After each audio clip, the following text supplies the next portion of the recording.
নমস্কার বন্ধুরা, welcome to শিখা মণ্ডল আপন সংসারে।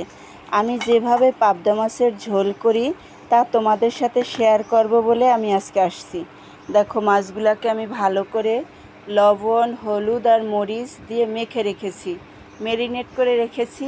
একটু ভালো করে হাত দিয়ে মেখে নিয়েছি। দেখো, অনেক সুন্দর দেখতে লাগছে মাছগুলোকে। দেখছো তো, অনেক সুন্দর লাগছে। এই মাছগুলো আমি একটু সময় এক সাইডে রেখে দিয়েছি। এরপর আমি ফ্রাই প্যান গরম করে নিয়েছি মাছগুলো ভাজার জন্য। একটা একটা করে আমি মাছ ভেজে নেব। দেখো, এপিট ওপিট করে লাল লাল করে ভেজে নিয়েছি। দেখো আমার মাছগুলো কত সুন্দর দেখতে হয়েছে। দেখেছো আমার মাছগুলো কেমন হয়েছে? ভাজাটা জানাবে কিন্তু। দেখো, এবার আমি মাছগুলো এক সাইডে রেখে আমি একটা মশলা করে নেব। মশলার জন্য অল্প একটু জল নিয়েছি। জলের মধ্যে হলুদ আর আমি দিয়েছি ধনে গুঁড়া আর দিয়েছি জিরার গুঁড়া দিয়ে এটা আমি একটুখানি এক সাইডে নেড়ে চেড়ে রেখে দেব। এরপর আমি কড়াই চুলায় দিয়েছি, কড়াইতে তেল দিয়ে দিয়েছি। এই দেখো, আমি তেলটা ঢেলে দিলাম। তেলটা দেওয়ার পরে তেলটা একটু গরম হবে, তার জন্য অপেক্ষা করতেছি। এই যে তেলটা গরম হয়ে গেলে এর মধ্যে জিরার ফোড়ন দিয়ে দিলাম। জিরাটা একটু একটু সামান্য ভাজা ভাজা হয়ে যাবে। এর জন্য তারপরে আমি এর মধ্যে দিয়ে দিলাম তেজপাতা। আর তেজপাতা দিয়ে একটু নাড়াচাড়া করে দিলাম। তেজপাতাটা একটু পোড়া পোড়া হবে আর কি। এই যে তেজপাতাটাও আমার পোড়া পোড়া হয়ে গেছে। এখন আমি দারচিনিটাও দিয়ে দিলাম।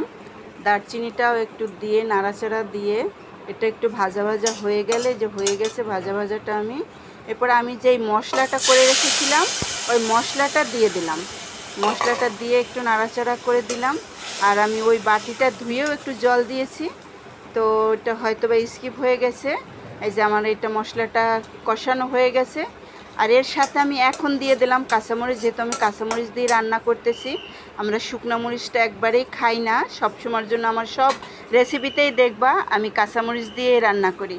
তো আমার মশলাটা কষানো হয়ে গেছে। এই পর্যায়ে এই দেখো আমার কষানো হয়ে গেছে। আর আমার এই রেসিপিটা তোমার কেমন লাগে আমাদের কিন্তু জানাবা, কিন্তু অবশ্যই জানাবা। আর এর সাথে আমি কিছু ওই যে রসুনের কোয়া দিয়ে দিছি, আস্ত রসুনের কোয়া। এটা দিলে হয় কি, আমার স্বাদটা অনেক ভাল লাগে। আর রসুনের কোয়াটা খেতে তো অনেক মজা। আর আমি লবণটা এখন দিলাম।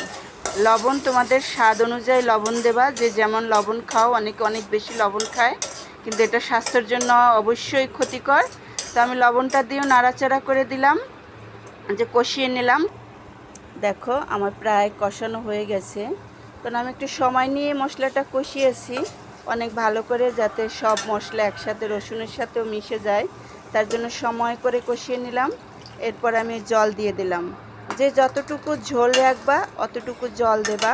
এই দেখো আমি জলটা দিয়ে নাড়াচাড়া করে নিলাম ভালো করে, সব কিছু জলের সাথে মিশিয়ে নেব।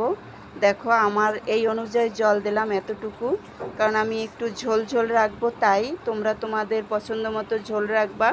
আর এই ঝোলটা ফুটে উঠার জন্য অপেক্ষা করব। এই যে ফুটে উঠেছে, দেখো ফুটে উঠে গেছে ঝোলটা। তো আমি এর মধ্যে এখন মাছগুলো দিয়ে দিলাম। দেখো মাছটা আমি দিয়ে দিয়েছি কড়াইয়ের মধ্যে। দেখো অনেক সুন্দর হয়েছে। দেওয়ার পরে এই যে ঝোলটা ফুটে উঠেছে। ফুটে ওঠার পরে আমি এর জন্য অপেক্ষা করব, আর একটু জাল দিয়ে রাখবো যাতে মাছটা আর একটু ভালো করে হয়। এই যে আমার মাছটা হয়ে গেছে অলরেডি। হওয়ার পর আমি একটু গরম মশলা ছিটিয়ে দিলাম। এই যে গরম মশলা দেওয়ার পরে আমি একটু নাড়াচাড়া দিয়ে এটা মিশিয়ে নেব। মাছগুলো যেহেতু অনেক নরম, তাই আলতো হাতে মাছটি নাড়াচাড়া দিতে হবে। আর এর মধ্যে আমি তোমাদেরকে বলে রাখতেছি, আমাদের চ্যানেলে যদি তোমরা নতুন হয়ে থাকো তাহলে চ্যানেলটা কিন্তু অবশ্যই সাবস্ক্রাইব করে দেবা, শেয়ার করবা এবং কমেন্ট করে জানাবা। এই দেখো আমার মাছটা হয়ে গেছে, আমি নামিয়ে নিয়েছি। ভিডিওটা এতক্ষণ দেখার জন্য ধন্যবাদ। ভিডিওতে একটা লাইক দিয়ে পাশে থাকবা।